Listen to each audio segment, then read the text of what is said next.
Awesome. He says he doesn't. You know what we need to do? We need to put a little Who in the world? box so that it hits it. Who in the world gave me a gavel? We were just wondering that. There are a lot of people asking that question right now.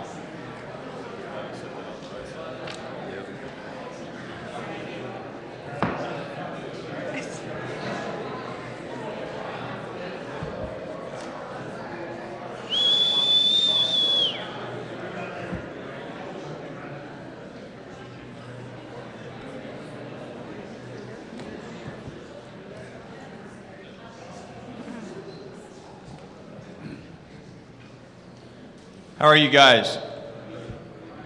How are you guys? There we go. It's just the first day of the EMS conference. You can't tell me. Okay. Yeah, I wasn't here last night. I was at home. All right, thank you guys for attending. My name's Eric Epley. We're going to bring this disaster committee to, we're going to get started here. Real quickly, we'll do a roll call. I am here. Michael Beimer. Here. Tim Berry. Here.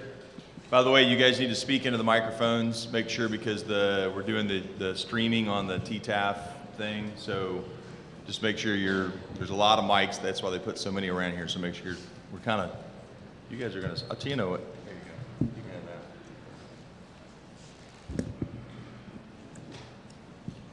have that. All right.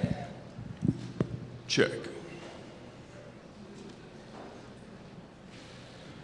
Reticles. Tim Berry. Here. Brad Gowdy. Here. Doug Havron is lost on the escalators or something. He just texted me. Wanda Helgeson. Here. Tom Hushin. Here. Dr. Kidd. Here. Chief Kidd. Here. Robbie Kirk. Here. Frank Marshall. Here. Dr. Minson. Dr. Morber. Here. Sharon Knowles. Ira Nemeth, Dr. Nemeth. Here. Ricky Reeves. Here. Denise Rose. Dave Taylor. He's here. He's parking a truck next door in the thing. Kenneth Webb. Here. All right, we have a quorum.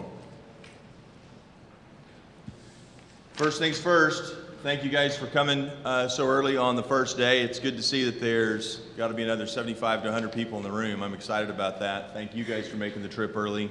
Normally this works out pretty well for us at GETAC, but being at the EMS conference, it started on the very first day. It was a little painful, so I appreciate you guys making the trip. We are going to do 90 minutes.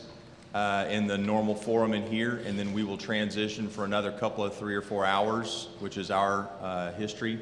We're going to go to room 406, which is out this door and down this hall to the left. You are welcome. Anybody in the audience is welcome to attend. We're an open process. I would like for you to come if you'd like. What I need to do right now, though, because if you've ever tried to find lunch at 11:30 near here, we're going to do lunch in the room, which the Hilton is willing to do. So I'm going to tell you, it's $15. That's $10 for a really good meal and $5 because you don't have to walk except out into the hall. Okay, so if that's worth $5, just so you know, it's worth $10. I ate it yesterday. It's good food. May not be worth $15 until you add in the $5 I didn't walk anywhere. Tax. Okay, so raise your hand if you want lunch. And we won't take names, but we're going to take a count. So I'm definitely eating. Reagan, you keep them up. What? Don't do the audience yet because your arms will get tired. Hold on. Just do us first.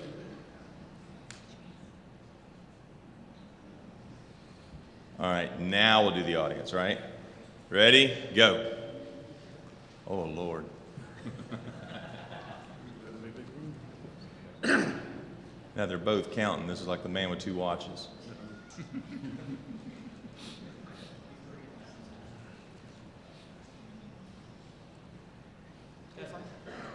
You got it? Giddy up. Sweet.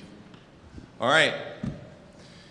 We're going to, as is my tendency, move this agenda around a little bit. We will get through all of this today. I'd like to first, though, thank TTAF. Anybody, Brenda, are you in here? I saw you earlier. Yep, and Dinah is probably not here right now. Thank you guys for the support for the Ustream streaming. For those of you joining on, I don't know how many we have on the internet yet, but we will have some people joining us in streaming mode on the Ustream. If you want, also, if you're a Twitterer, you follow the GETAC meetings. We did a hashtag yesterday. It's hashtag, GETAC, and then there's another one for Text EMS Conf. So it just kind of spelled that out. So, all right. Covered some of the other things. Did I cover everything, Reagan? Keep me honest. First up on the agenda, announcements of changes to the committee membership. So every year at this time, this is our kind of annual meeting, and we need to reappoint some members. But first, I would like to call Mike Beimer forward over here, please. Mike, if you join me. So Mike Beimer will be stepping down off the committee. Mike, I want to present this to you for your service here. From the Governor's EMS and Trauma Advisory Council, with sincere appreciation to Michael Beimer for your service to the state and your dedication to improving emergency health care in Texas, especially the Disaster and Emergency Preparedness Committee, January 2010 to December 2011. Thank you. Appreciate it. Thank you, my friend.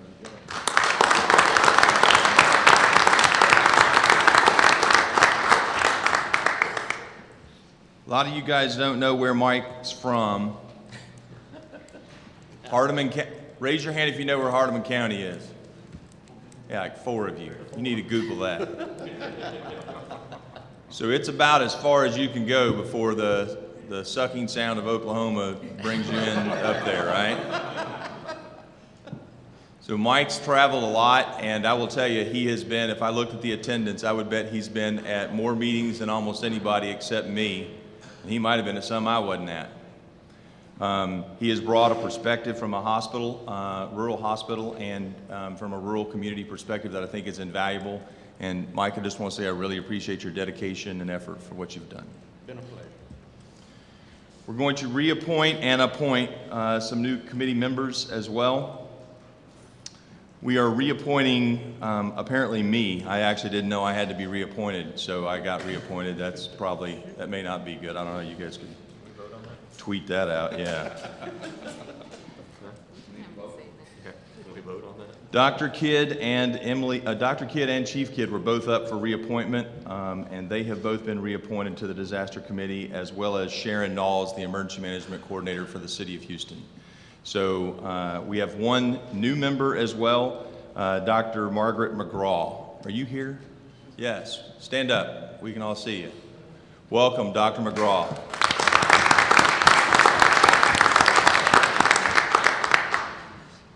Dr. McGraw hails from Scott and White, EMTF 7's medical director, many other things, performing an EMS medical director function as well, correct? We're excited to have you. Thank you. All right. So the disaster, did you get? Okay, we're going to be sharing this. We have to talk another thing. There's some briefings I get. Share with you, Mike. Just saying. You notice the way it's pointed. So we'll start quickly with item number 1, Disaster and Emergency Preparedness Committee's work group reports. The TAR work group, Sharon's not here today. We will table that until she can do something, unless somebody has some information on TAR. That's a pretty big effort they're doing, and it's probably not the right word anymore. We need to change it to the effective. I don't remember it either. Does that mean comment on? Sure. Do you feel sure? Thanks, Rick. We've been working on the what's called formerly known as the Transportation Assistance Registry. We're trying to change the focus of that registry, and I'm sure Sharon has talked about that. Acronym STEAR, S-T-E-A-R, State of Texas Emergency Assistance Registry, and not focus that so much on transportation assistance, but other assistance that folks would need, and working with emergency management. So if you have a tornado, or if you have flooding, or you have a disaster within a community, they know what kind of the population is within that area of their community. But it also is going to be used as planning for transportation assistance and others. We went through the FNSS subcommittee, went through that this week. We've got it down to about 28 questions, I believe. We made some modifications to those yesterday based after the committee meeting. That's going to the Disability Task Force for comment to make sure that we're correct in some of the ways we ask questions. And then Sharon's committee will also look at that. And then we're looking at how we can then take that information and build a new data system around it. We think it needs to be multiple ways of input. 211 is not the only input way to register for the steer. You can do it through the internet. Maybe we could do a smartphone app, I don't know, but also they could fax it in and then that information be inputted. So that's kind of the status of where we are. Anybody have any questions about that?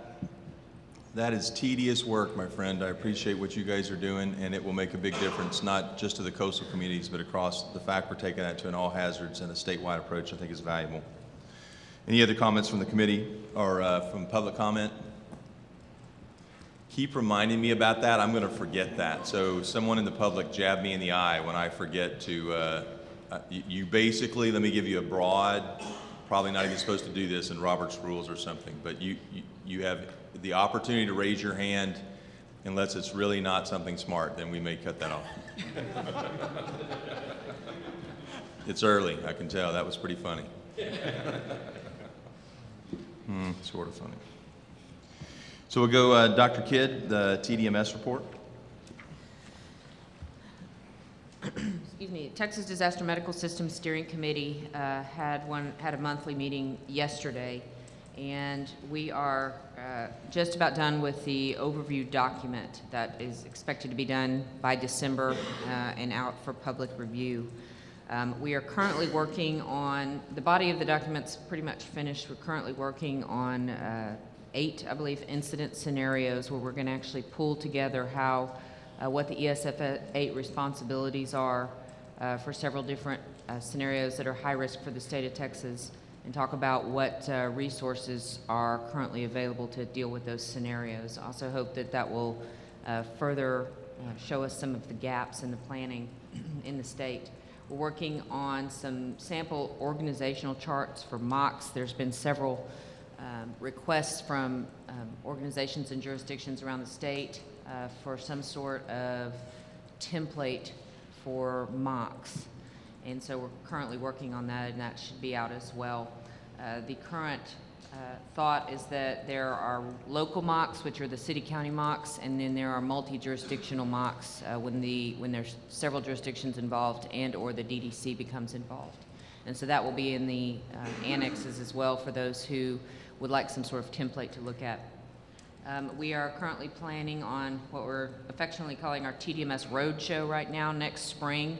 We plan on actually going around to different jurisdictions, answering any questions, talking about some of the gaps and overlaps that we've identified and what the current plan for the state of Texas is, and to get input from different regions as well. The Education Subcommittee is going to start working on some ESF 8 training, both an abbreviated version for elected officials and then a longer version to be incorporated into our roadshow. We are currently continuing to work on subtyping and leveling for resources around the state. And some of our future agenda items for starting next year will be our roadshow and starting to look at consolidating medical records as disaster patients move through the system. We're also planning on starting to do some talking about recovery and mitigation, which we have found is a big gap in the planning for disaster preparedness. And that's my report. That is a ton of work. Anybody have any questions about that? Committee members? That is stellar work. We're getting some good stuff done with that. The integration of public health and medical the things we're talking about in that group, I think, are really, really valuable. I think one of the things that's been a challenge even for me, and I think I sit on almost all of these groups, is we have a lot of planning entities. One of the things that I always ask myself is where we can consolidate efforts. Right now, the focus of this group, the GETAC Disaster and Emergency Preparedness Committee, is on EMS and hospitals. Okay?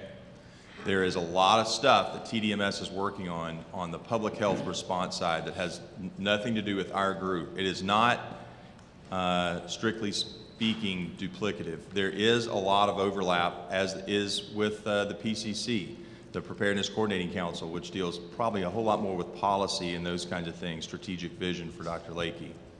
But I think it's important that you guys know we're constantly asking ourselves, do we have too many planning groups? Are we overlapped? Are we not working as efficiently as we can? So we're doing that, I think, pretty well right now, although we're going to constantly reevaluate that. So, Victor, where you at, man? Let's see the EMTF stuff. Uh-oh, he's got slides. That's not it. That one doesn't work. I love that.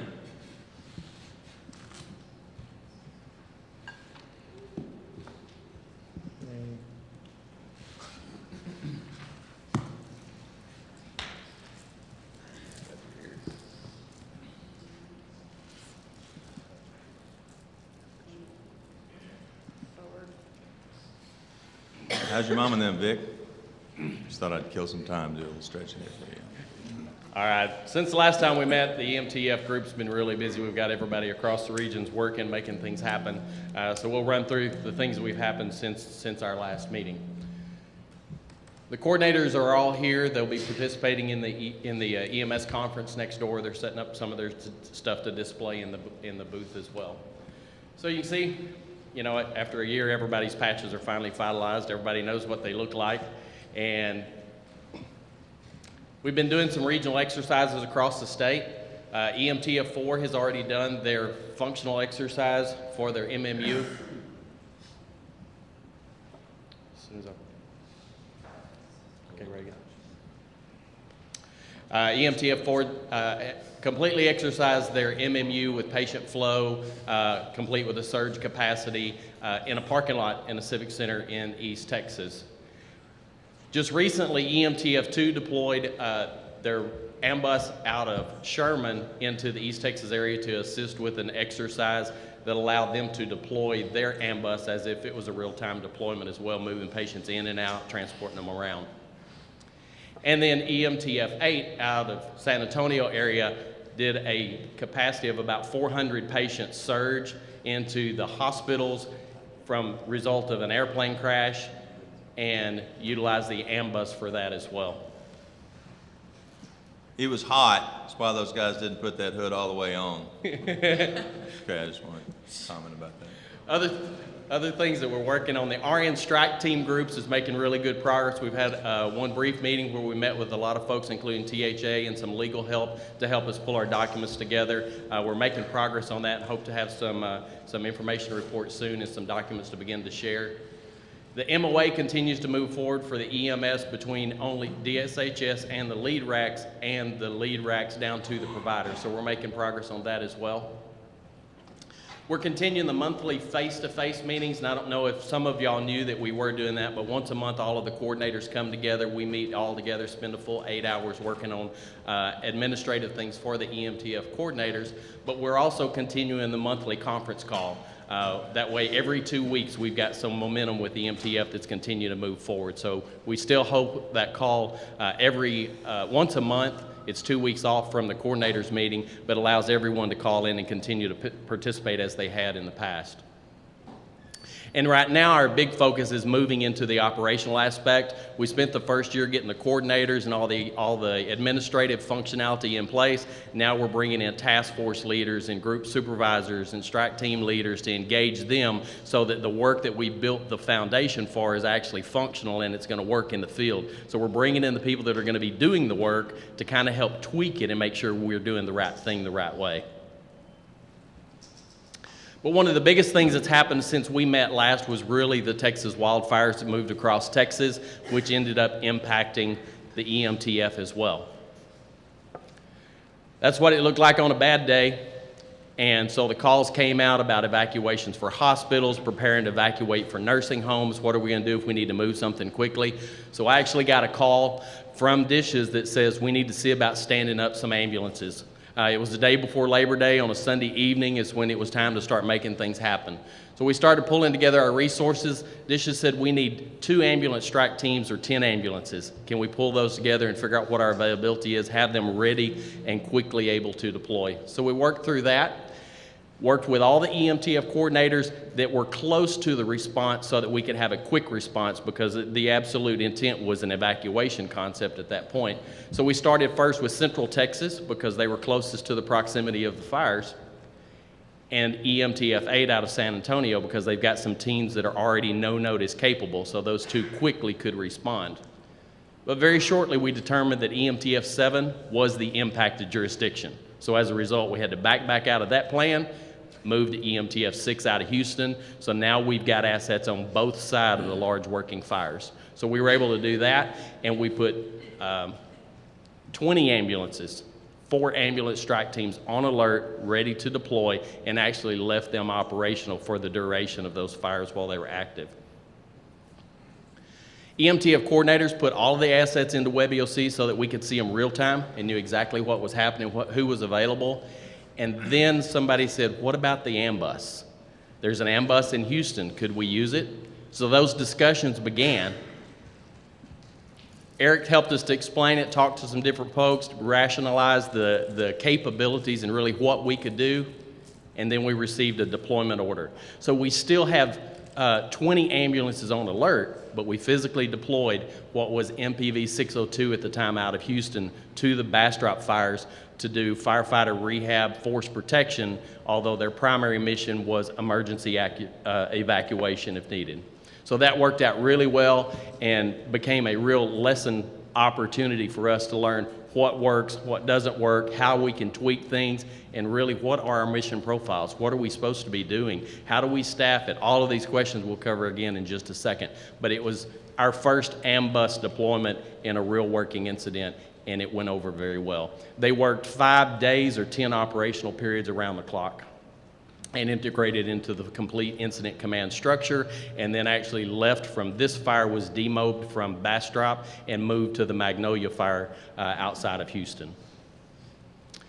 So they continue, our success for EMTF continues to be that we're posting everything in WebEOC. Again, one of the things for Bastrop Fire was, don't call those guys and ask them what's going on at the fire. They're busy. They don't have time to talk to me or anyone else. So what we encourage them to do is put your stuff in WebEOC so that I see what's going on. You do it when you have time, I'll read it, and I will sit here and watch for new stuff. And that really turned the it turned the tables to where they're doing it. We know they're doing it as fast as they can. We tracked our assets, our resources, our people, our information, our requests all through EMTF. And because all of the 8 regions are engaged, we're using Fusion. That way all the EMTF coordinators across the state and their stakeholders can all see the same information real time.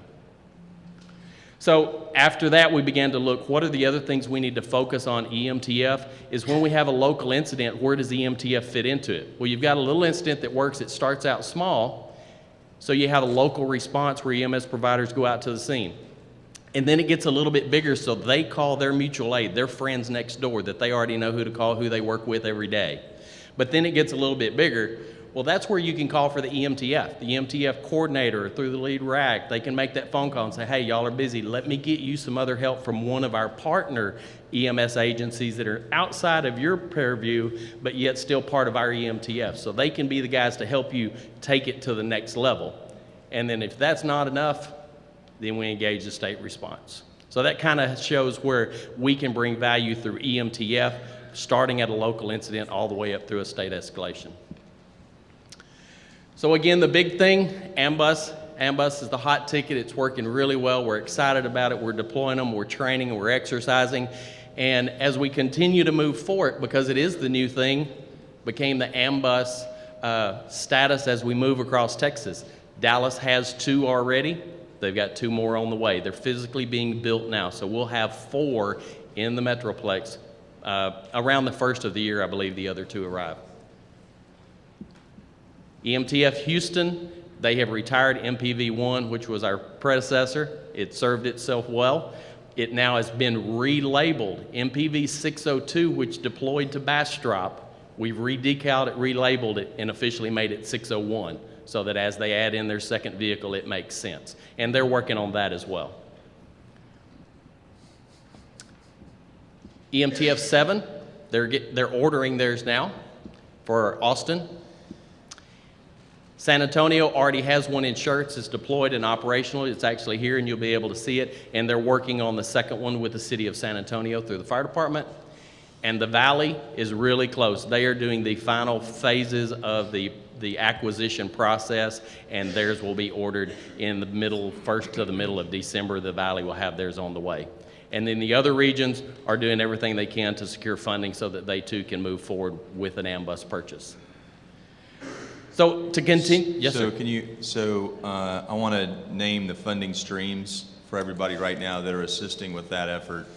So for sure, ASPR, HPP, the hospital preparedness is helping with those AMBUS purchases, yes? Absolutely, yes, sir. Any FER? Nothing I know No. of. Any FEP? No.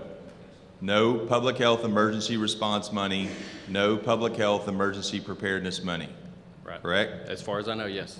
How many using MMRS? About half or more, yes, sir. How many are using UASI? How many are using other Homeland Security funds? Okay. Yours, Rick, has been completely, go ahead. That's really a fun swap. It's still HPP. Okay, so the vast majority, I think it's important for the audience to realize, the vast majority of this has been brought to bear utilizing HPP funding. I would say 65 or 70%. Victor, you think that's about right? Absolutely, yes, sir. So one of our buses is HPP, the other one is UASI/MMRS. It's for San Antonio. I know I can speak to that. Rick, yours are all for HPP. Okay. We need to work on that. These assets are valuable to the fire service. These assets are valuable to lots of other things, and I want to make sure these are one of those big ticket items that we need to figure out ways that as dollars get shorter, we need to be thinking how to leverage other funding streams so that everybody pays a little bit, but it doesn't cost, paying $100,000 out of 4 pots is a different amount of money in a meeting than someone writing the $400,000 check. I know some people in the audience are going, oh my God, I can't even imagine having $400,000 in our whole region. So I get that, but the large jurisdictions have several, in some cases, tens of millions of dollars, and finding a way to spread that out, I think is going to be the way forward. Go ahead, Victor, thanks. And truly the asset now that as they're being deployed, people are beginning to see them, they're seeing them operational, they're beginning to think, what can we do different? How can we put it into service? How can we use it in our organization? So those conversations began, and we kind of got it started using an AMBUS listserv. We started putting everyone who has an AMBUS or has an interest in an AMBUS on the listserv, just so that they could start talking about who they are, what's new. Tell us about your AMBUS, what its capabilities and what you're doing, and tell us what you've learned.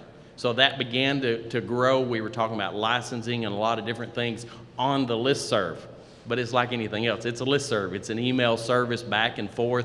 And Eric said, you know what? Let's get everybody together. So we had an AMBUS work group meeting in Austin about a month or so ago. And we had 39 people on the sign-in sheet. We had more than that came in and out to look at the AMBUSs and to share and have discussions about it. We had special visits from Dr. Lakey, Dr. Valadez, Chief Kidd, and quite a few others from DSHS and different organizations from TDM that all came in to see the AMBUS and to actually talk about it, kind of see how it fits into the realm of what we're doing, what's new, what's out of the box that we hadn't thought about. Because originally when we got them, we didn't think we were going to fires until it made sense. So this was a great place for all those folks to come together.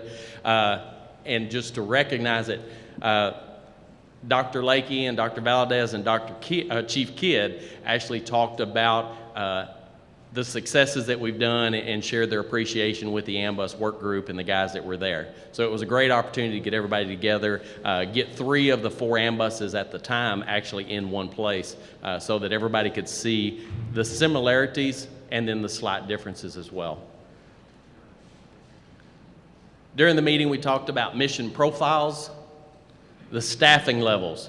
You know, it's kind of like anything else. When you start talking about staffing levels, you've opened a can of worms. So we started there, and we went anywhere from 10 to 20 to back to 2 to 6 and 4. So we really identified the need that we really need to figure out what the mission is, figure out what the mission profile is, but yet have a minimum standard so that when they're deployed, we're knowing that they're going out the door with just at least this much, and then we can build onto it as we need. And then we talked about the licensing process. We're partnered with DSHS to help us as rather than each of these regions trying to figure out how do we license it individually, how can we collectively make all the right decisions at the right time and move forward. Mission-specific equipment. We shared best practices. Probably the best thing that we can do is talk about what's working on each AMBUS, what's good, what we've learned about how people are doing things. And then, of course, there's some warranty items because they're all brand new. So we want to make sure that if one guy learns something about his vehicle, that he can share it with the other guys, that we don't have to each learn individually. And then the different funding streams like we just discussed. Lessons learned from the wildfires. And then the one big thing we learned is cross-training the driver and the crew chief. The guy driving the bus and the guy that's over the bus or running the bus need to be able to exchange because the driver can't always drive. He gets tired at some point. They need to be able to swap roles. So, just a quick shot of some of the folks that were there. Meeting went very well, seemed to be very responsive. We got lots of really good information. We'll be continuing to have those. So that's what I have for that, sir. Anybody have any questions about the AMBUS stuff before we move on? You go back one slide. Dudley, where are you at? How many? Dud, do you have any questions or any? I have a lot of questions, but not ready for this one. Okay. Anything to add to what anybody else? My Ira? question is, how do I get on the list? Email, reagan.fritz@strack.org. Yeah. So that We've limited that to the AMBUS work, the operational group. If you've got a, Ira's helping with that typing thing. I don't Right. have any problem with that. And also the medical directors This, will be on that. what we're finding is that group, I don't want to make this where 100 people are on that and it's sort of a public list. We want them to kind of candidly talk like you're talking with a group of, 10 dudes. That's what the goal is. It's already bigger than that. I don't have any problem at all adding the medical directors. My sense is that you guys are going to watch this and go, really? We have to talk about the fact that the no flat the litter tires. straps are not working. Actually, we have an EMTF medical directors listserv, if we can just maybe. We can send infuse us- some of the information back and Yeah. forth. Yeah. And we have the regular EMTF listserv that we can use for general conversations. What I'm worried about is distracting the EMTF owner-operator guys from basically our cabinets are not fitting right, and that you ought to see they have like 15 paragraph emails over back and forth. It's a crazy amount of typing. But it's good information, but I glaze over, and I'm positive others would probably glaze over as well. However, we need to make sure that the medical directors listserv, the EMTF medical directors listserv we just got started, gets engaged when it needs. And Ira, I don't have any problem, you're typing the AMBUS things or whatever, I don't have any problems with you doing that. I just want to make sure we don't, it's not an open list for the rest of the audience, that's what I'm saying. If you're part of a EMTF leadership team, or if you're part of an AMBUS agency, then that'd be fine, but otherwise, go ahead, Dud. I was going to mention it, and I hate to suggest even a second list. I don't really know how to do this. I think the AMBUS operators want to be a part of the discussions on the typing. I'm not sure if the people doing the typing necessarily want to be in the minutia of how we're going to secure body bags to catch body fluids instead of using drip pans. I mean, I think it's a there's small two- enough group, it should be combined. I think are you okay with putting those people on your typing discussion on your list? We can make that happen administratively, Reagan, right? So take the guys who are doing, it's only like 7 or 8 people, right? It's like you and Kevin and, Yeah, there isn't many of us. it's not that many. The other thing, and I'll be happy to share this, and I have it in my email. I have to go find it. Is there's also a national AMBUS owners list done by Sarton, the manufacturer of the bus, and they are also working on typing, by the way. and is scarily similar to the documents I've seen from Texas. So I got some of the drafts and was going to share it with the group, but after reading through what they've done, I'm like, no, I don't think there's a need to share really, because I mean, I don't know if they've compared notes. It's kind of scary. Joe, did the we send potential those they have. somewhere? Did we send those through the IMT group or somebody through, what's his name? Yes. That went through the EMTF committee that was a while ago. We forward them they had an informal copy of our Okay. ambulance. And that's of probably ours. where this kind of We sent ventured out of. ASM, and we sent 4 or 5 of those documents we've done in Texas through the National IMT Working Group dudes. Yeah. So that's probably how it ended up. And some of those guys are North Carolina guys, so I guarantee you that's how that did. Okay. I can draw that little dot matrix right now. Yep. In fact, they're a Greensboro guy, so it's really short. Good. Well, that's good. I mean, at least we're getting synergy between what may be getting done nationally. Now, they're not officially a national committee. No. They just happen to be a multi-state or multi-agency because they're the manufacturer. Yeah, the I manufacturers. haven't seen any other ambuses manufactured except sort of the home people who have done it retrofitted. There's But some homemade ones. There's Crestline is building some. Canada started that a few years ago. It's a different style. It's just a different product, but that's done in more of a transit bus with a lower floor than something like this. no one answered our RFP after 10. I mean, we had one answer, so that's. Eric, I was looking for some specification information day before yesterday, and I went to Thomas Bus, who actually builds the chassis. They have a link to some specialty buses, but they did not have one that appeared to be an ambus. They had some medical care buses, but not anything that looked like an ambus. Okay. Anybody else in the audience have questions about the ambus project? This is one of the most. Go ahead, Brad. Kind of going back to the target that Victor put up there when we cross over from that mutual aid to initiating that EMTF. Yep. Do we have something in place or an educational process, how we notify these responders, this is the process you go about for making these contacts to get these coordinators? So I want to spend some dedicated time right now on that because that's a very big deal for me. It's come up in a couple of different forums. I want to deal with it right now. The other thing is I want to deal with not the tempo, but the structure. So one of the things that we think probably will need to happen is they become bundled with an ambulance strike team. They just go as a heavy. Be better to send them with 5 ambulances and an ambus for all kinds of reasons, right? We've talked about instead of sending 2 ambuses down the road by themselves, and if someone gets truly sick and you need to peel off and put somebody who's having a STEMI, we think that it makes more sense. And then the ambulance strike team leaders are going to become a hoss, right? He's suddenly going to have 5 trucks, 10 dudes, plus 6 guys. Is this microphone getting hotter? Is that just me? It's a little hot there. Okay. So we think that's probably the best deployment model on the evac strategy. Specifically about the deployment, Victor, can you go back to your little circle guy?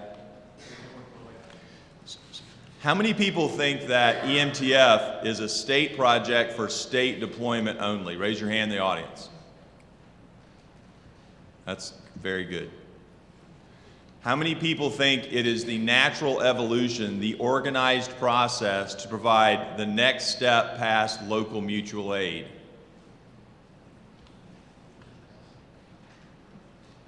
How many have no idea what the hell I'm talking about? And you know why I'm the chair. All right, so here we go.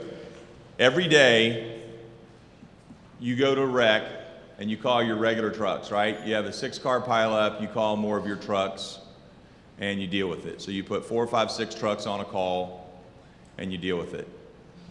But if you're a smaller jurisdiction and you only have, let's say you have 3 trucks in your county or in your city, you probably have neighboring jurisdictions that you have very good relationships with. Whether you like them or not, you have very good relationships with them because you're going to have to call them when you have a 6-car pileup, right? This is the participation part. Everybody needs to be nodding their heads and give me the north-south or the east-west. Okay. At the point where you have a 6-car pileup and you have 3 trucks, you're going to call 1 or 2 of your best friends to come help your agency, right? Okay.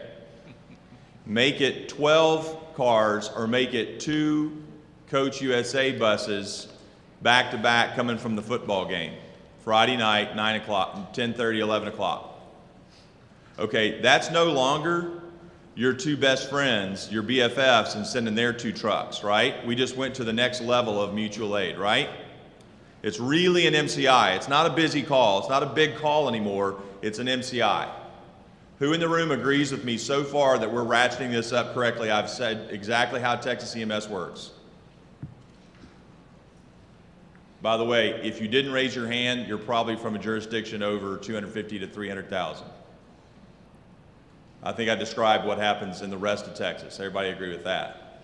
Okay. We'll get to the big jurisdictions here in a second because it's going to apply anyway. Okay, so we had two bus wrecks. I got 50 people laying around, flopping, doing the funky chicken all over the highway. Okay, 50 peeps. I've got my 3 trucks going because everything I've got I've thrown at it. I've got 2 trucks from Doug and Nim, EMS each on either side of me. They're coming. So how many trucks do I have on scene? 3 plus 2 plus 2. 7. It is. It's amazing. We can't get to. Dudley's giving me 5. Well, hey, you were there on the clock. You said Doug, Okay. That was sending 2 trucks. 2 trucks. 2 trucks. You're right. My bad. My bad. My bad. You're very good. Texas A&M and all. Come on. 2 plus 2 plus 3. 5. They, They may not have learned you that in Louisiana. yeah. They usually call people doctors when they go to school. Never mind. All right. So now we've got those dudes coming. The next step up is what? In our area, we call that regional mutual aid. How many of you guys have an organized regional mutual aid system in your rack? Raise your hand. How many of you guys have it on paper? Raise your hand. How many of you it actually works? Raise your hand.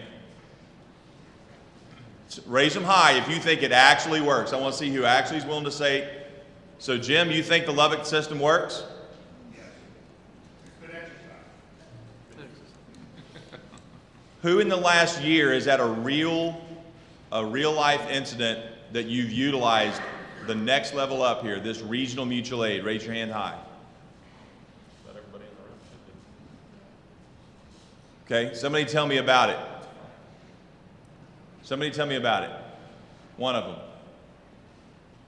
Dudley. Dudley talks all the time. You know about mine. I know. Russell? Fires? Okay. I believe when this committee in August of '08 developed EMTF, the idea of EMTF was the organized approach to this moment we're talking about right now, regional EMS mutual aid. It is what we've been doing for 15 or 20 years, but bundled and structured a little better so we know who the ASTL is going to be, we know who those trucks are going to be. It's no more, no less than that. That's what EMTF is. EMTF theoretically should be all of your EMS 911 agencies, heck, all of your privates, I don't care. Anybody who's willing to go to that problem should be a part of your EMTF structure. Does anybody disagree with what I'm saying? There is some confusion that what I just described was not EMTF, that EMTF was the next level up when we call for the state. So I'm really glad either you guys are all converts or everybody believes what, or you don't care to say anything out loud. Eric, there is some concern of, Here. Well, the speaker doesn't give me that right. It goes like, Hello. I have the aura. there is some concern about the regional mutual aid within large ground areas of EMTF.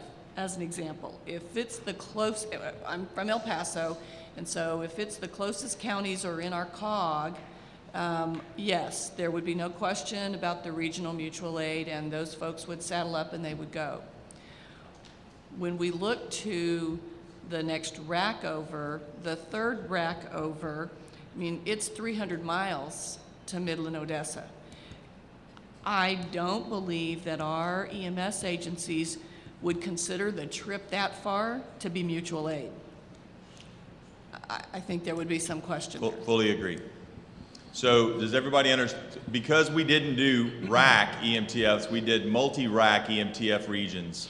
We do have, especially from the quarter left, it's real distance, it's real gas. It's not something you're gonna fade in your monthly report. It's gonna be some kind of $500 gas bill because it's going on a P card. It's gonna go, you're not gonna be able to get there and back kind of a thing without a couple of 3 or 4 tanks of gas. Victor, at the next EMTF coordinators meeting, and Rick, I would like for us to talk. So let me clarify. I still think that if and you have San Angelo, right? You have K. Yes.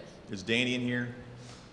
So if Danny has a problem, I think it's just as likely he will call me as he will you to have help from San Antonio versus El Paso and Midland, Odessa. Is anybody in here from K-RAC, from Concho Valley? Just go ahead. You think I'm wrong or right? You're exactly right. Right, you're correct. Okay. Absolutely. So Rick, what we need to do is tease out the difference between what is a logical next step right out of my buddies to the next thing up versus where, and I will tell you, if we're going to do that, we're probably going to need what I want everybody to understand is why this is so critically important is the difference between a state mission tasking that's funded versus the deal where you're going to help your buddies because your buddies are going to come help you. But in that scenario, you would go anyway. You would go today. Yes. So it's no different. So I will go help Ozona. We already had this come up, right? We had a fire, we had something. Yes. We were going to Sonora or Ozona or somewhere. Yeah, but that wasn't state task. Did we have a state? See, I think we were in the process of doing it when we got the state, so we were in motion of doing it. We didn't tell you that. We were keeping the faith back there, brother. We were on the way. Eric, that was what I was going to suggest is I think it's the same process, but it becomes a funding difference because of the size. I cannot drive, though, to Lubbock, right? We're not going to send trucks to Lubbock for free. We just need to be reimbursed for the cost of those. So the gray area is in between. There is an intra EMTF regional response that's still past what we would call regional mutual aid role. And we don't have an answer. I don't have an answer for you for that. Houston would say, that's easier for Houston to say, yeah, we'd go anywhere in our region, as opposed to it would be to say El Paso would go to San Angelo. That's all I'm saying. There is slightly, it may even be a problem for them, though. I may be making it too simple. Wanda? And in the same venue, I don't know the exact circumstances of why EMTF 6, they were the affected area, so they were not deployed. I think there are times when there could be an incident in an EMTF region that does turn out to be a state event that in fact that EMTF could go. I mean, if it's in Midland, we're 300 miles away. There's no reason that our EMTF cannot respond to our own day-to-day EMTF partners. So let me ask you a question. Is the right of first refusal a good plan of action? Yes. I think so. We should say if there's a problem in EMTF 7 in Waco, the first thing that's going to happen is local mutual aid, regional mutual aid through their EMTF processes, longer distance EMTF 7 assets, and then the next step up. Even if we're making that a state deal, something like the shooting again, but let's say it's a bomb that goes off and we know there's going to be a lot of assets going, I still think we ought to be looking for those, like the concentric ring thing is good. But at some point, like this happened this time, they can say, Uncle, we're all of our stuff's engaged for whatever reason, and then we move on. But they got that right of first refusal. We wouldn't want to go outside the region automatically Right. unless for some reason it's obvious the situation dictates. 'Cause A ship theoretically- channel tactical nuke, I think, is going to be one of those tough ones. We're probably not going to, I'm trying to think outside the box for the aberrant, for the Sentinel, the aberrant time. You go, our EMTF is made up of several racks. Right. So like Wanda said, we're constantly a large Yep. area, and group of people, and a lot of resources. I think it should be possible for the local EMTF, and that's not the right word, but the affected EMTF to respond. Okay, Absolutely. Possible, it shouldn't be driven by policy. right. And I think it's important.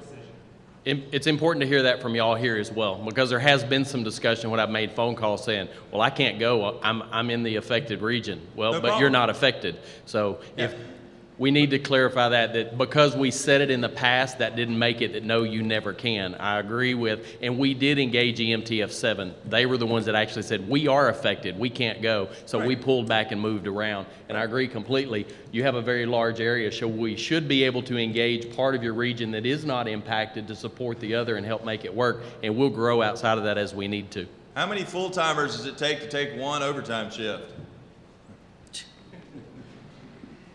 5? I have to fill one 12-hour shift. How many do I have to call? 40? Okay. If you're supposed to roster 25 trucks at any given time, that's the minimum number we wanted for EMTF. How many trucks did you actually have rostered? A lot more than 25, not 26, right? Okay. Thought that was a good analogy. Yeah, it's math. Thought that's over there. All right. Any other questions about that? Straw poll in the audience. This good discussion? What you expect to be talking about here? Raise your hand. Yes. How many of you don't care about EMTF at all? Raise your hand. That was a good decision. All right. Victor, you had something else, I think. You had the next slides. MMT, MMU. Good. Just briefly on the agenda, we talked about MMUs, MMTs, kind of how they fit, what's our plan, what's our staffing and all of that. And I just want to say that I've been working with TDMS. We are working with TMS to say, here's kind of what it can do in MMU, 16 to 32 beds, supplies, medications, all of that stuff. But that's not necessarily the basis that we want to use to type this. We need to type it more off of capabilities and what we can do. So we're working with TDMS to accomplish that as opposed to basing it off of actual resources or physical equipment. So that was my update as far as the agenda item for MMU typing.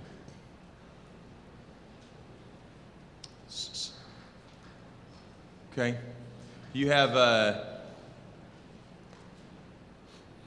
we go back to the MMT? Just go right back to right there.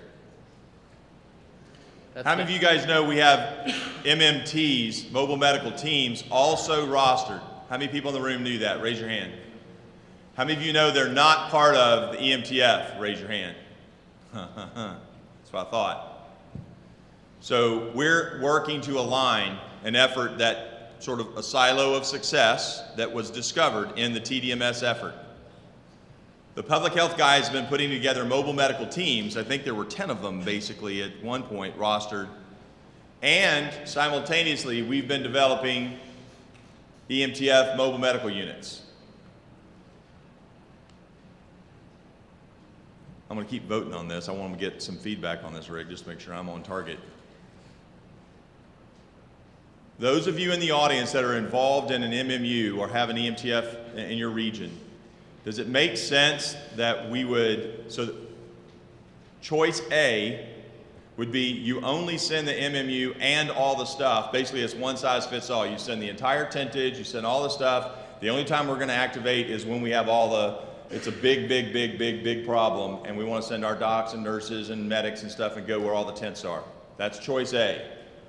Choice B would be to use the same MMU personnel, and in typing, obviously type 1's the biggest, right? So that's when you'd send all the tentage, all the stuff, all the supplies, but you could ratchet that down minus the tents, minus some of the stuff, minus some of the people. from a type 2, type 3, maybe a type 4. And a type 4 might be an ER doc, a mid-level provider, 2 nurses, and a tech or something, right? I mean, it could be a suburban load full. Might not even be a doctor. Might be a mid-level provider, 2 nurses, 2 paramedics. Now you say, well, where does that go, Eric? Well, that might go to a fire that just needs a clinic from 8 to 5 to take care of the firefighters for, you know, that stuff. I'm just throwing this out there. I want to explain what the gamut is out there. How many people think the MMU, EMTF, the stuff we've been buying so far should only be, those personnel and that stuff should only be for A, for just the big deployment? How many people think that, so the other choices, how many think it ought to be used for other things as well, those same personnel? Raise your hand. High. Okay, big vote. How many think that would increase, because there's going to be more jobs, right? There's a whole lot more tweener jobs. There's only been one Ike in the last, I mean, think about it. We've only had 2 or 3 major deployments where we might actually send the MMU. But there's a whole lot of these other less than type 1 missions. Will that increase your participation? Will people get to go out the door a couple times a year? Will that help get more MMU personnel signed up? Who says yes? Who says no? Okay. Multi-mission typing of that increases. People think that's a good idea. Number 2, you also think it increases participation in the MMU process. Yes? The thing about it, Eric, we started out with a big picture. Once we started developing it, we found other resources and other opportunities in everything, ambulance, tracking, MMUs. So. Yep. Eric, I think it also does strengthen the tie to public health and medical, so that they each begin to recognize the strengths the different players bring to the table. Yep. So this is the toolbox. Sometimes I just open the toolbox and take out the screwdriver. I'm going to lose this analogy here in a second. We know you, it would be the hammer. I should use hammer, yeah, because that's going to. All right, thank you guys. Any other questions about that? Victor? Go Eric, ahead. I just was asked to clarify MMU versus MMA. MMA is an old term that was used a year ago. It was called a mobile medical asset. And somebody's asked recently, what's an MMA versus an MMU? It's the same thing. We changed and adopted MMU really based off the fact NICTRAC had done a lot of work. They had a lot of documents and videos. We've also since then discovered that there's some nationwide naming that calls them MMUs. Joplin, Missouri, they deployed their MMU. So we're in line with everybody else. MMA is an old term. So whose striping pattern do we use as well? I believe somewhere up north. Okay. So MMU, NICTRAC, striping pattern, NICTRAC. I'm starting to see a pattern here. We're all one big team, Eric. Go ahead. It's not always track. See, man, it's not always SEDTRAC or whoever's over in the Houston area. Go ahead. Go ahead. Click. This is me. All right. Did we talk about this in this committee? Yes. Yes. I'm going to thumb through this thing in 4 seconds so we can get done with it, and we're going to vote this dude in today. I have run this PowerPoint slide by every possible group of people except like the dog catchers of America. I think that's the only group I've missed. I've hit the HPP contractors, I've hit the rack chairs, I've hit EMTF coordinators, I've hit TDEM, I've hit everybody I can think of. For those that don't know what this is about, it dawned on us at the Hilton out there in August that we didn't know how to approve the striping on the ambus. We wanted to do it consolidated, make them look the same so that it's like, you know, and I'll tell you, as a member of Texas Task Force 1, I'm very proud of that. It's a very unique thing. When you see a Texas Task Force 1 vehicle or trailer pull up, you know what it is, right? EMTF should be modeled after that. It's an excellent example of how multi-agencies can work together under one flag and still keep their identity, but also be a part of something that's bigger than themselves. No doubt that the task force has done that extremely well. And the last good invention was the wheel, and we've been stealing since then. So we have stolen many, many, many good ideas for EMTF from the Texas Task Force One USAR system. It dawned on me, we don't have a governance structure. We don't. So we made one. You guys helped with this, if you'll remember that long meeting. Every region needs to have a strategic oversight group, and they will do the budget development, the strategic oversight, legal and policy issues, final decision-making authority, and contract compliance. Below that, the leaders/managers operational meeting will occur as well. Now, you may look at that and say, well, we have all that. Okay, fine. But you need to know which meeting you're in at that time. It could be the same people sitting around the table. I don't care, but you need to know you're having your strategic meeting and then tap the thing and say, okay, same group of people, we're going to have our operational meeting. Separate that out so you know what you're doing when. The task force leaders meeting will deal with operational issues, protocol development, scope and depth, equipment, management, development of positions, descriptions, requirements, hiring processes, KSAs, PDs, all that stuff. Is this unclear to anybody in the audience? Does anybody have any suggestions? Because we're moving forward unless someone has an epiphany. Next. Oh, did I get the clicker? I don't get to yell next. So the people we think are important, EMS and fire chiefs, the local emergency management, the local public health leadership, hospital execs, we put COGS on there, trader host reps, EMTF medical director, EMTF coordinator, obviously, because they're the glue that keeps this whole thing together. Ambus host agency, EMTF command and general staff, RAC directors, RAC chairs. This is a suggested list of people you may want on your strategic oversight. Okay.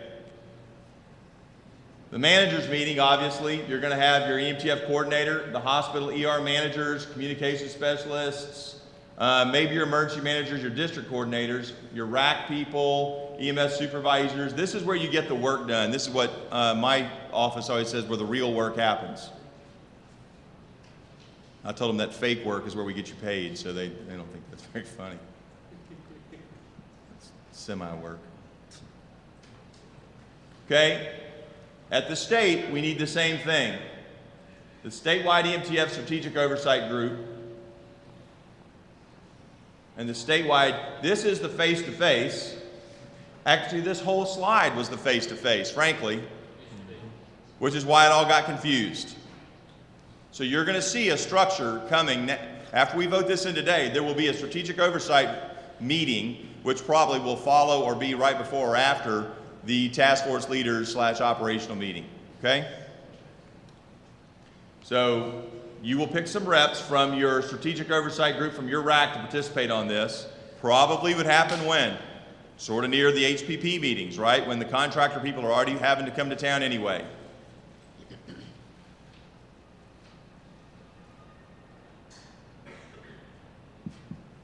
TDM and the SOC, TDM field operations, RAC directors, EMTF command and general staff, the regional EMTF rep, a THA rep, the GETAC, PCC, TDMS rep, EMTF and the TDMS state program manager, Victor, DSHS regulatory, DSHS program management, and DSHS response and recovery. So on one whole side of this is 3 separate worlds in DSHS that frankly don't really touch each other. All that, there, touch. It's pretty close right now, actually. That's good. Oh, so we have regulatory, Kevin, and we have response and recovery, right? Who's representing program? I'm representing the other side.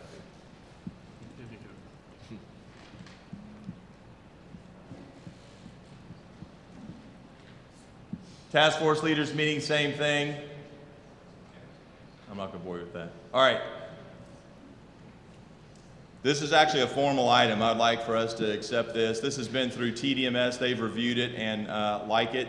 We've been through all the other groups I've taken. No one has had any opposition to this, even in the HPP meeting. Oh, the concerns we had, we rectified.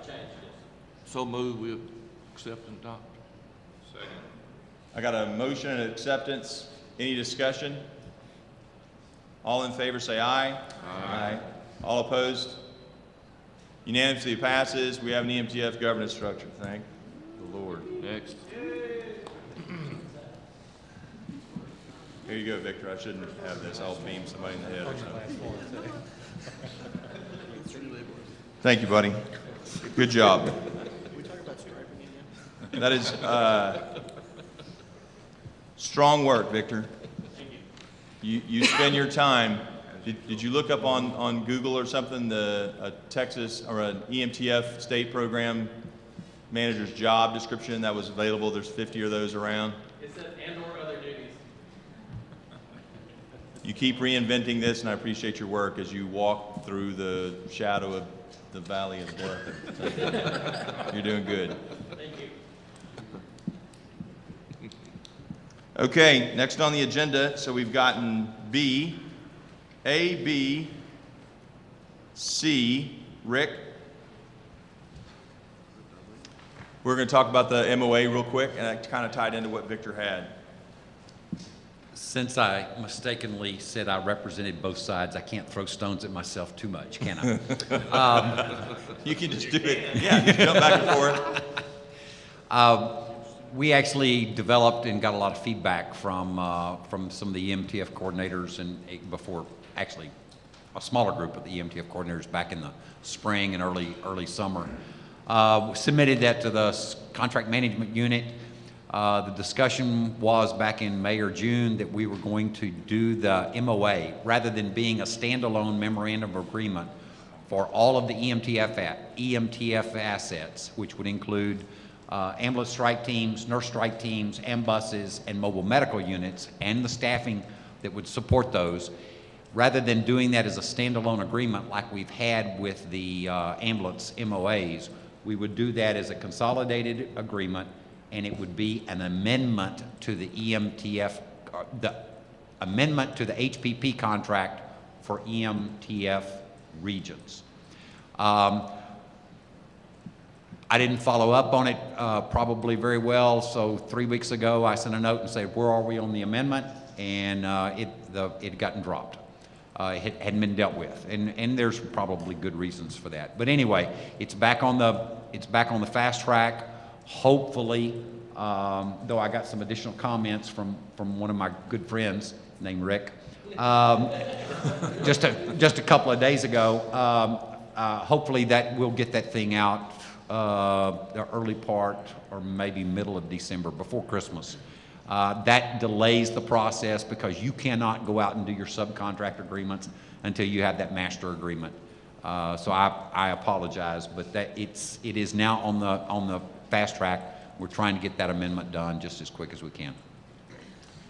And Rick, with that, if he can just help, because our contract has a deadline that our sub MOA had to be completed, I think, by the end of December. So because we need to can't hold you mirror to it off that. of yours, we got to push ours back a little bit. That's correct. You can help with that with program. That's Yeah. what he's asking. Yes, I can help that. Right, Wanda? and I think the extension to that is the contract deadlines need to be adjusted so that we don't put this other in, but the caveat is still there that we have a deadline that we can't meet. Okay. I'll take care of that this week. Okay. All right, any questions about that?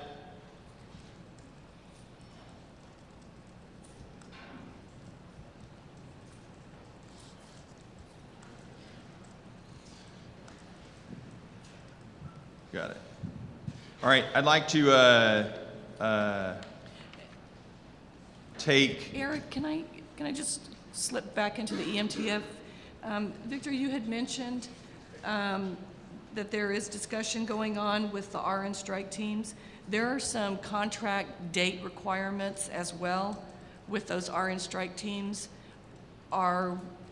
Is the work that you're doing going to allow us to meet those deadlines? I think with help from Rick to understand the timelines we have to push, because the RN strike team, some of the discussions and need to move forward is based on they want to see the MOA. I think we're moving forward now with good progress, but again, I think I'm gonna need Rick's help to adjust those timelines because of the delay on the paper side. So Rick, if you would look at the deadline for the RN strike team issue as well. Thank you. cool. I would like to, we've got about 15 minutes, which will keep me honest if we do this. Can you bring up the text frac slides? So we're gonna jump down to item number 8. The first responder authentication credential. So the statewide ID and credentialing subcommittee of the First Responder Advisory Council, which is part of TDEM.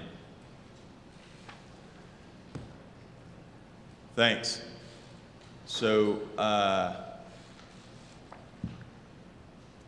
just curious, how many in the audience came to the statewide identity and credentialing meetings? Raise your hand if you've been to them.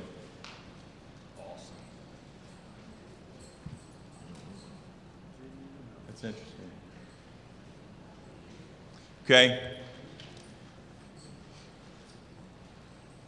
Chief Kidd has he has 3 legislatively mandated groups that meet regularly, should meet regularly, and are now meeting regularly. The First Responder Advisory Council, it's not called the CIKR Council, Private Sector Council, and the Homeland Security Council, and this one is made up of state agencies only. So really, this Private Sector Council, which is made up of CIKR partners, and the First Responder Advisory Council, oddly enough, which is FRAC as well as FRAC. It's a little odd.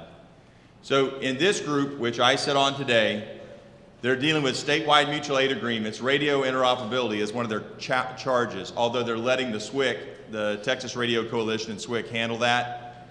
Statewide identity and credential, which we're going to talk about now, and the WebEOC project, all kind of roll up underneath these guys, and they provide some insight to it. Okay? Everybody following so far? We started the statewide identity and credentialing for first responders discussion about 6 or 8 weeks ago. We've had 2 meetings only. It's very early on, okay? The goals of the group, which by the way, when we started this, the idea was that we would open this up very much to how the SWCC, how the Texas Radio Coalition has done very well. I think Mike Simpson did a great job. It's ollie oxen free. If you want to come participate, come participate. Those who show up will get to help devise how it's going to work. If you don't show up, you can't very well make decisions. Does everybody agree with that? Kind of like this group. Can't certainly complain about the outcome if you don't come.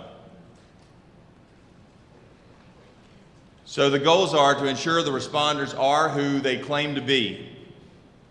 We've all heard stories about the surgery tech and Hurricane Andrew in Miami that did surgery for 3 days as a surgeon. True story. Ensure responders are qualified and or certified to perform the functions necessary. Ensure the responders have authorization for access to the incident. Allow interoperability with other state and federal responders. Follow a standards-based approach to insulate from, that should be proprietary solutions and higher costs. Follow the NIMS guidelines. Find solutions that support routine day-to-day uses as well as local, regional, and statewide disaster response. Ensure that physical access control capability follows standards as well. Ensure field verification process can work in disaster/communication out situations. It's kind of a tall task, isn't it? That was a lot of stuff. But that's what we need to do. I mean, if we're going to do it, that's what we need to do. So the 3 components that you have to tease out are identity, which is you are who you say you are. Then your attributes. We so often confuse these, and they really need to be teased out and separated. You will always be you. You may not always be a paramedic, a police officer, a firefighter, a nurse. Attributes are something that are attached to you, but they are not you. And finally is this component of access. You can't move all the way through to access, can you? Think about if a cable guy comes to your house. The first thing you say is you want to look at his name tag before you let him in your house. The second is, well, it looks like this guy. If you saw his driver's license, you would then know he's really him, as opposed to whatever's on his name tag, right? So ideally, you'd say, I need to see your driver's license. Then you'd see his name tag and know he's from Time Warner, so he probably has the right to be the right credentials, and then you would say he has access into your home. If you do not let him in, is he still Tim the Tool Man? Sure he is. Could he be qualified? Yes. He still doesn't get access. So identity is always global, and access control is always local. These concepts are not going to create the free spend card to get into every disaster. They will not. But they will prove, if we do our job well, they will prove that you are who you say you are, because we're going to do identity proofing. And then after that, they will reach back and make sure that you have the attributes that you say you're supposed to have. Those are the key components for anyone at a checkpoint or anyone at a building making a decision whether or not you're allowed in or not, right? Identity and the attributes, and finally the authorization to get in. Who owns identity? Who owns it in America? Government certainly does. And which particular government, by the way? State government, doesn't they? I mean, they birth you, they give you your driver's license, which is for all intents and purposes is the most common identity card there is. And they kill you. I mean, they do all those, death certificate, birth certificate, they're the ones.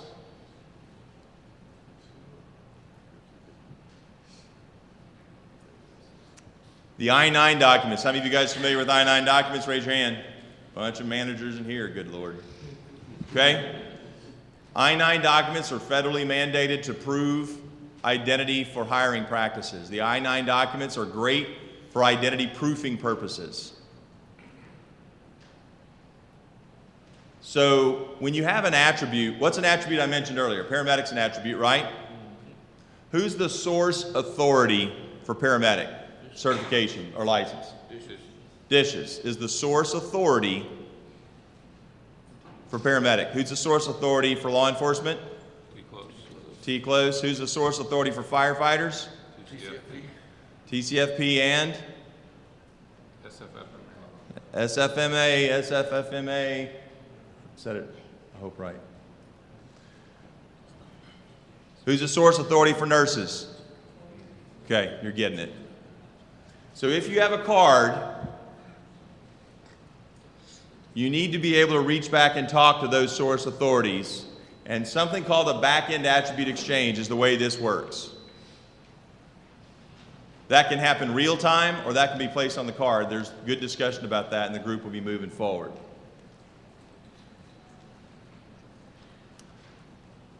How many of you guys have read this document, the NIMS Credentialing Guideline? Okay, good.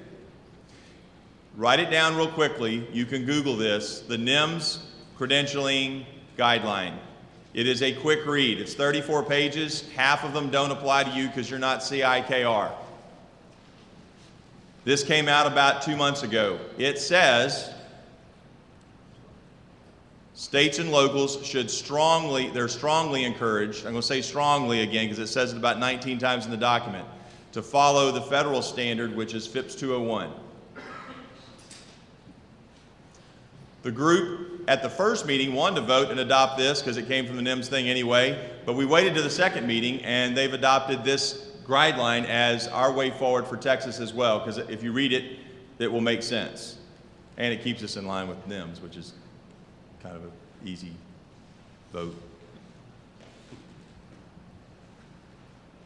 The terms credentialed and credentialing mean having provided or providing respectively documentation that identifies personnel and authenticates and verifies the qualifications of such personnel by ensuring that such personnel possess a minimum common level of training, experience, physical and medical fitness, and capability appropriate for a particular position.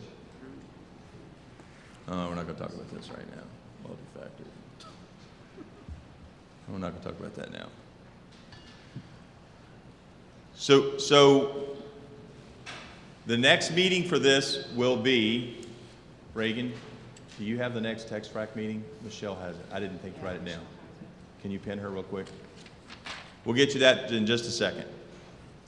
I would like all of you guys, anybody who can attend, it's about 2 weeks away, and it will be here in Austin and probably on the DPS campus somewhere. Chief Kidd has started this. The Texas Department of Emergency Management has started this. We've seen over the years the problems we've had at checkpoints getting people on into disaster scenarios. So there's a reason for the state emergency management to do it.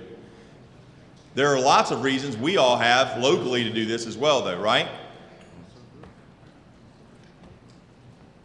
Imagine, if you will, a new paramedic shows up, you just stick his card in because you trust the card. He puts in his pen or his biometric, puts his fingerprint down, and it verifies he's also a paramedic because it reached back and talked to the DSHS server like that. That could be your process for those, either emergently or as a routine practice.